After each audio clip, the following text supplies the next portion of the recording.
will speak something on this occasion. She is, as I said, IAS of 1991 cadre, Gujarat cadre. She has worked as a commissioner in so many departments. What I read about her on net is she is interested in transforming higher education, not medical, all the education. She has written books on that. Right now, she is Principal Secretary, Public Health and Family Welfare and Commissioner. Thank you, Rajesh bhai. I'm very happy to be here with all of you this morning. I have two reasons to be happy.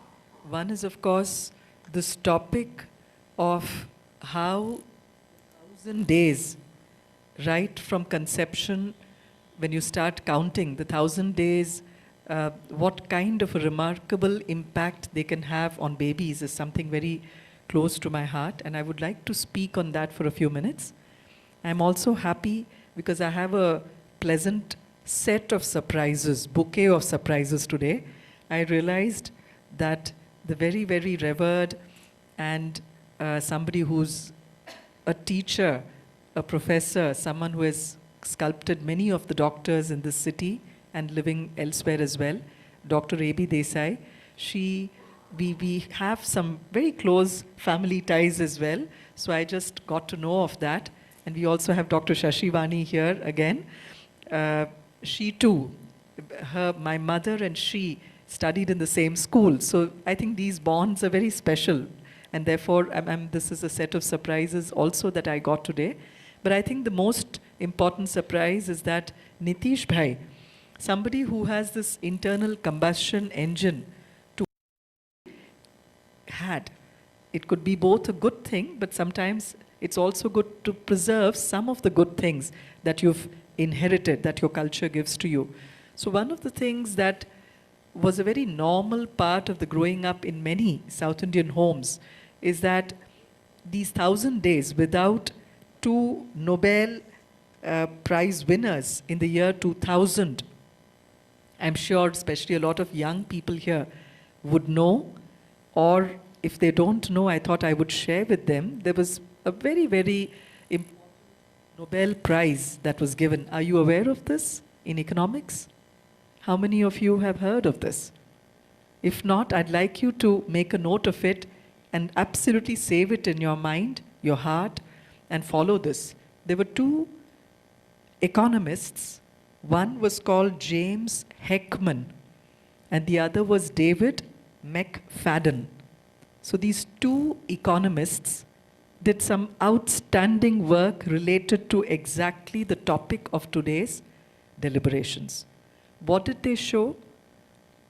As economists, આપણે પૈસા વસૂલની વાત, પૈસા આમાં રોક્યા તો મને કેટલા વળતર મળ્યા, એનું return શું હતું? They showed that for every dollar or every rupee that you say that was spent in the first 1,000 days of the child, as an economist, they showed to the world that the return was 48 times. How many times? And then this curve comes down. It doesn't come down linearly. It doesn't come down slowly. It's an absolute drastic down. And then at the age of 18, which is when we all step into higher education. આપણે કોલેજમાં ક્યારે પ્રવેશ કરીએ? સામાન્ય રીતે 18 વર્ષની ઉંમરે. So when you step into college, at that time the return on this $1, the economists said, is 0. So the absolute frenzied pace at which the neural networks are growing, multiplying at a mind-boggling rate, all that happens in the first 1,000 days. All of you have seen the roads of Gujarat. When you see beautiful highways, like I often joke, some of the best breakfasts, there used to be an old movie called Breakfast at Tiffany's, right? But some of the most quiet breakfasts I've had is on the highway to Vadodara, when I'm all by myself and just relishing a little piece of bhakri with some ghee and gur on it, and enjoying the greenery out there on the express highway because you're by yourself and you get time to reflect, look around, and so on.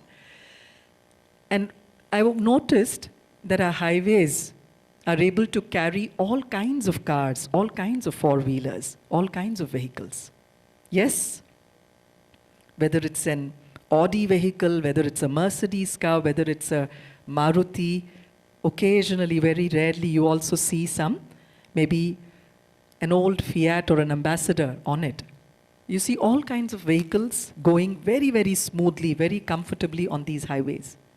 For a minute, if we didn't have these highways, if there were no highways, the land was just a very undulating, rough piece of uncharted terrain. And if all these vehicles had to go, do you think they would be able to negotiate and cross it? આપણને લાગે છે કે આટલી રફતારથી આ બધી ગાડીઓ ચાલી શકશે, શક્ય હોત?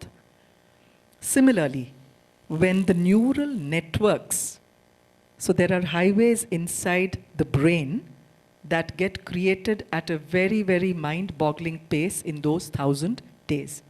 And what if there's a factory or there's a big road construction company, because we are all people who relate to these brick and mortar things more easily than maybe things of the mind. What is the factory? Where is this shop floor? It's right here, and at that time, right here in the womb of the mother. What are these workers? Which are the workers that make these roads expand and develop these roads at a very, very amazing speed? There are various stimuli, if I can say. And what kind of stimuli are these? These are all the sensory stimuli that the baby experiences through the mother, from the mother, and later on, and some of them even after the baby is born. So and the first bridge, we are told, is which bridge is the first sensory bridge that the baby makes?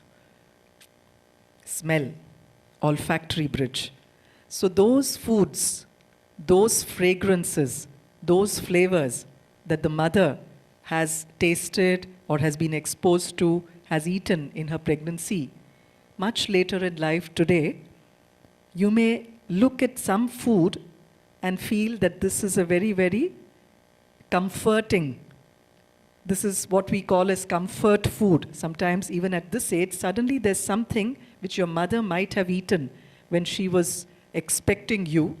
Maybe that flavor, that smell does something to you and you feel very comforted with you. Have you experienced that?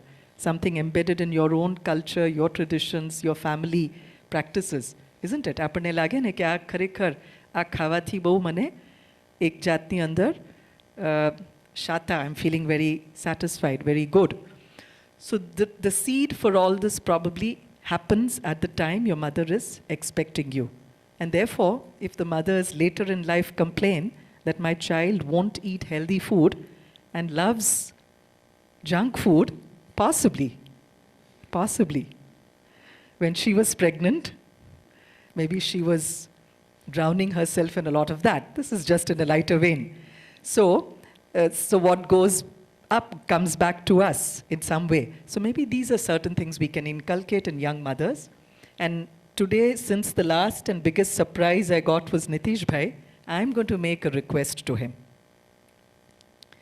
That you see, if this movement of making parents aware, and pediatricians, and most important, even gynecologists, aware of this importance of these 1,000 days, which culturally perhaps was a part of Indian culture earlier on. But somewhere, there are many wonderful things that Western science has given us. But then some of them have also robbed us of some of these nuanced developments, which are again coming back to us from the Western world. Can we subsume or can we include some of these very good practices that we had by creating a lot of awareness across the state? So can we have a little core group, since we have Dr. Shashivani here, Belaben here, and there are, of course, under the guidance of veteran Professor A.B. Desai and a lot of like-minded people here. Can we have a little movement where we take this message to different cities, different towns, through television, through different mediums? Because every mother wants and hopes the best for her baby, isn't it? Incidentally, Dr. Vani was also the pediatrician for my baby. So there's another connection there.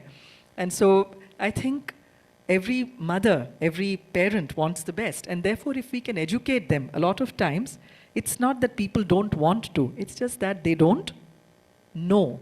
And if we keep people in that state of ignorance without sharing what we have got, I think it would be criminal, isn't it? So when we know something, it's our duty to light. And those are the candles or lamps that we have to light, at least making it available.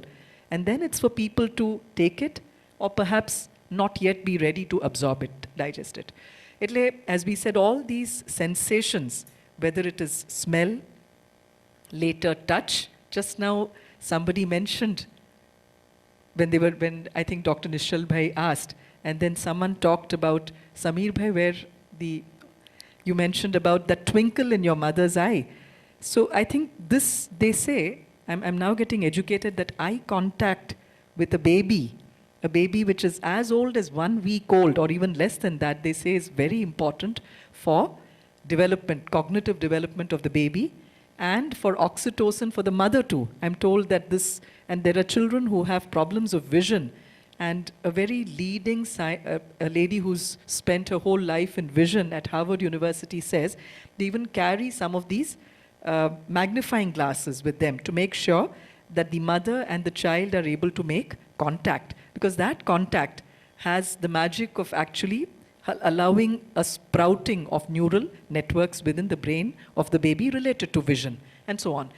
So, if we all were to, Nitish Bhai, in a very sustained, good way, and that's the reason we have both Gayatri Ben here today and Dr. Shailesh Sutaria, and of course, Dr. Paresh Bhai Dave, our team is here.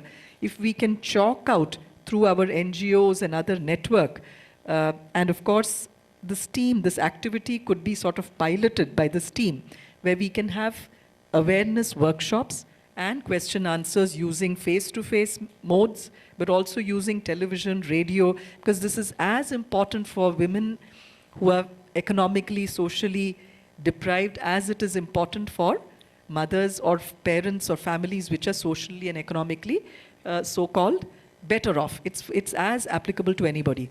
એટલે આપણે આ એક વસ્તુ પણ કરીએ. I'm extremely happy that you're all here today to attend to this, but I will eagerly wait for this rollout to happen across the state, and if that happens, I'll be very, very happy. So once again, I wish all the activities of the LCNC the very best, and hope that with the kind of commitment that we see in Nitish Bhai and his entire team, may we all collectively move and raise the levels of consciousness in our entire state for better parenting, for better child rearing, and for really creating babies which are designer babies, not just about the look and appearance of the baby, but really babies and children with great cognitive skills, and even more than that, with feelings of compassion, universality, humanity, and therefore the issue of stress as well, if we can make sure that pregnancy is an event which has least or less stress as possible by creating greater and greater awareness, I think it would be a great step forward. Once again, I wish all of you the very best and hope that we partner and take all these things forward. Thank you.